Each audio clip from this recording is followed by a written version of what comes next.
최근에 원달러 환율을 보면서 달러 인덱스를 같이 봤는데 달러 인덱스가 저렇게 돈을 퍼부어 대는데도 계속 강해지고 있어서 네. 달러 인덱스는 무엇이고 그걸 어떤 식으로 해석을 해야 되는지 좀 달러 설명해 인덱스는 이제 물가 개념하고 똑같죠. 달러 가치를 종합적으로 평가하기 위한 건데 달러하고 그다음에 달러와 가장 경쟁적으로 비중이 높은 통화가 뭘까요? 네. 유로겠죠. 예나 유로와 뭐 유로. 네. 그러니까 달러와 유로, 네. 달러와 달러와 옌, 네. 달러와 위안. 위안. 네, 우리나라도 조금 들어가 있어요. 비중이 아주 작지만은 네. 그래서 달러 인덱스를 계산하는 그 공식은 미국이 무역을 세계 곳곳 나라와 하는데 그 미국의 교역의 비중에다가 가중치를 많이 둬서 여섯 개 그렇게 해서 이제 이게 가중 평균을 하는 거거든요. 그러니까 이제 그 달러 인덱스도 좁게 보면 뭐 6, 7개지만은 넓게 보는 사람은 막 20개의 통화를 다 집어 넣기도 합니다만은 어쨌든 평균적인 달러 가치를 나타내는 지표다. 이렇게 보면 되죠. 우리나라도 그런 개념을 쓰고 있습니다.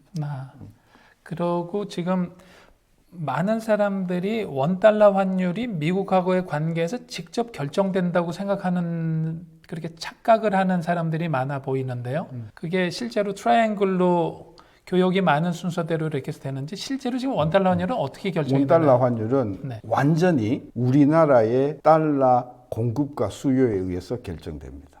그러면 달러는 누가 공급하죠? 삼성전자예요. 네. 왜? 반도체 제일 팔아가지고 많이 달러 벌으니까, 들어오죠. 네. 근데 그러면 제조업체만 그러면 달러를 공급하나? 그러진 않죠. 네. 왜?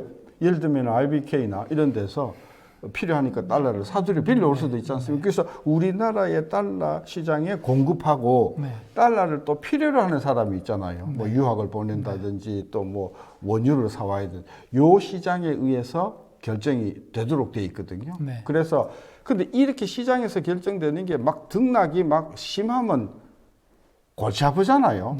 그래서 한국은행이 적정한 수준에서 환율이 유지될 수 있도록 조금 관리를 하죠. 근데 이제 저런 얘기도 많이 하지 않습니까?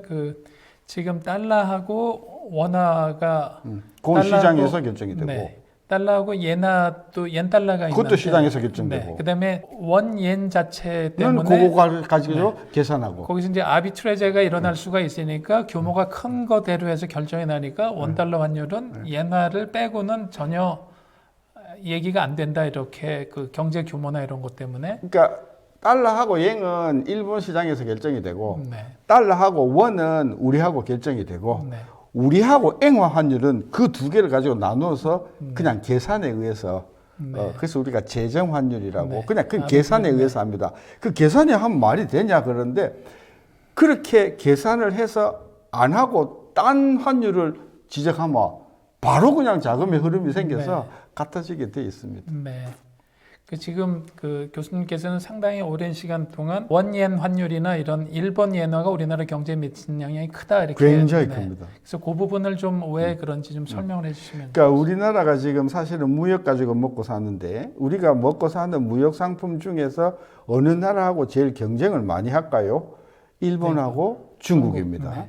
근데 중국은 놀랍게도 지난 한 10년 동안 환율을 거의 고정화시켜서 1달러 이퀄 7위안에 거의 그러니까 그건 걱정도 안 해도 돼요. 오로지 일본 앵화가 올라갔다 내려갔다 이제 하면서 우리 경제에 영향을 미치는 이유는 앵화가 약세가 되면 일본 물건들이 국제시장에서 굉장히 싸집니다.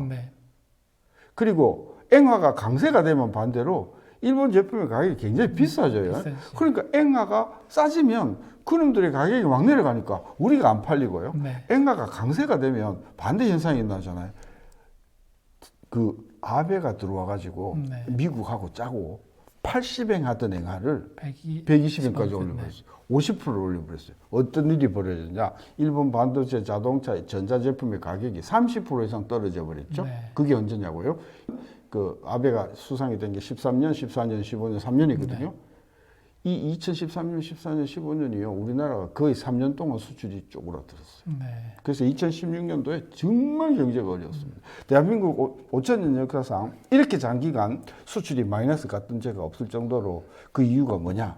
그 이유가 아베가 앵화를 약세로 했기 때문에. 그러니까 지금 환율은 어떻게 보세요? 원 옌의 환율 지금은 제가 만약에 그 경제 정책을 하는 사람이라고 하면 지금 우리 수출 잘 됩니까 안 됩니까? 지금까지는 나쁘지는 않았다고 그러는 무역 수지는 좋은데 그게 이 수입도 완전히 줄여서 그런 거고 수출이 많이 돼서 그런 건 아니니까. 지금 수출이요. 지금 재작년 12월서부터 이번 3월까지 14개월 연속 마이너스거든요. 네.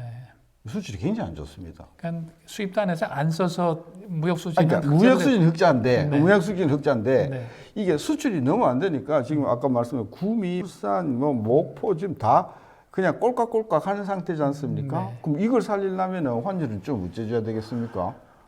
앵화가 강세가 되든지 되죠. 네. 아니면 우리 원화가 좀 약세가 되든지 해야 되는데 현 정부는요 오로지 물가 안정, 네. 오로지 유가 안정, 네. 오로지 유가는 낮으면 낮을수록 좋다. 그렇게 하면은 환율이 네, 좀 강세가 돼야 돼. 원화가 그래요. 강세가 그래서 이 정부 하에서는 환율이 더 이상 이 수출을 촉진하는 그 기제로 역할을 못하지 않습니까? 계속해서 수출 기업들이 어려운 상황. 그래서 우리가 조금 경제를 살리려고 하면 환율을 조금 이렇게 올려주면 약세로 되면 우리 경제가 살아나는데 그 카드를 못 쓰더라고요.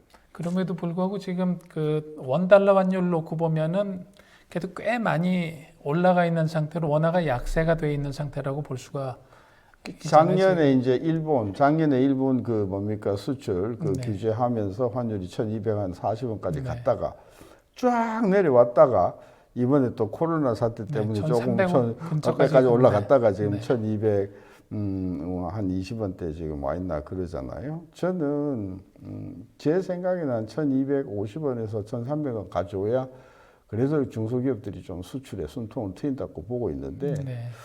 그렇게 되면 이제 원유 가격이 올라가고 네. 뭐 수입 원자재 값이 올라간다고 해서 정부가 그렇게 받아주지는 않을 것 같아요. 그래서 결국은 뭐 시장에 맡겨놓는 수밖에 없는데 이렇게 수출이 계속 안 돼가지고 결국은 한국 경제가 굉장히 흔들리면 그때는 환율이 어찌 될까요? 팍 올라가겠죠. 네. 그로부터 이제 한 1년 정도 지나면 수출에 움이 트는 그런 그 상황으로 갈 것이라고 봐서 결국은 상당히 경제가 어려워지면 환율이 상당히 약세가 되고 1,200원, 1,300원, 1,350원 이렇게 되면 수출 경쟁력이 다시 살아나서 경제가 다시 재생되는 그런 코스로 갈 거라고 보기 때문에 네.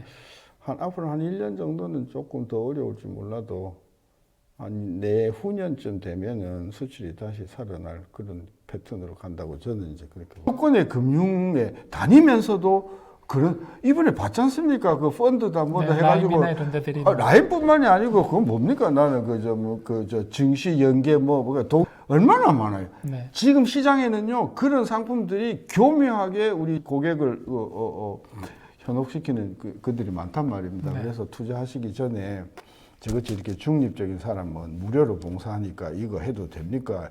이렇게 좀 돌다리를 좀 이렇게 두드려 보고 투자하는 그런 어떤 자세가 저는 필요하다. 네. 조심하시고 욕심 부리지 마시고 정석으로 간다. 저는 그걸 권하고 싶습니다. 오늘 대단히 감사드리고요. 감사합니다. 네, 고생하셨어요.